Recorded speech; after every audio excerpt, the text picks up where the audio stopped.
많은 사람들을 위해 더 좋은 뉴스를 전달하겠습니다. 지식교양 전문 채널 시선뉴스입니다.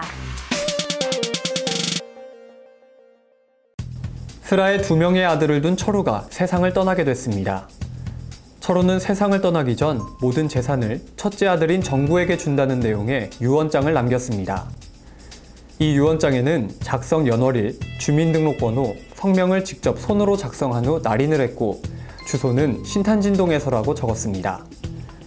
장례가 끝난 후 유언장을 본 둘째 아들 정철은 유언장에 완전한 주소가 적혀있지 않으니 무효라고 주장하며 정구에게 유산을 나눠 가질 것을 주장했습니다. 완전한 주소가 적혀있지 않은 유언장, 효력이 없는 것일까요? 만약 당신이 이런 상황이라면 어떻게 하시겠습니까? 안녕하세요. 생활법률 이승재입니다. 부모가 돌아가신 후 슬픔을 추스르기도 전에 재산 분할로 인해서 형제끼리 얼굴을 붉히는 경우가 종종 있습니다. 이런 상황이 발생하지 않도록 미리 유언장을 작성해서 공증을 받는 경우가 있죠. 그렇다면 둘째 아들 정철의 말처럼 주소가 제대로 적히지 않은 유언장은 무효인 걸까요?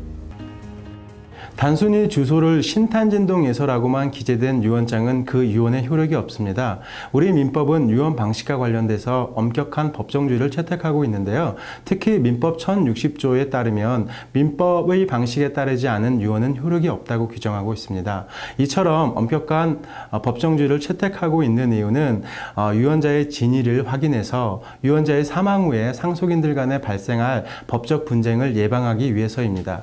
특히 이 사례의 경우 처럼 자필 증서에 의한 유언의 경우에는 민법 제1066조 제1항에 따라서 유언자의 전문, 연월일, 성명, 주소 등을 기재할 것을 요구하고 있는데요. 우리 법원은 이와 관련돼서 유언장에 기재되는 주소는 비록 주민등록법상 등록된 주소가 아닐지라도 민법 제18조상의 생활의 근거가 되는 곳으로 다른 장소와 구별되는 정도의 표시를 가질 것을 요구하고 있습니다.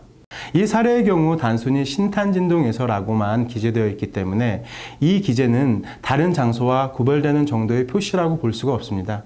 따라서 주소가 제대로 적히지 않은 유언장으로 유언의 효력이 없게 됩니다. 따라서 큰아들과 둘째 아들은 똑같이 2분의 1씩 법정 상속을 받게 됩니다.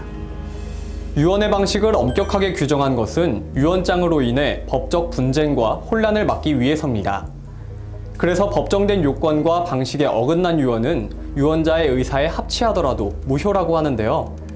따라서 제대로 된 주소를 적지 않은 철우의 유언장은 효력을 잃었다고 할 수 있습니다.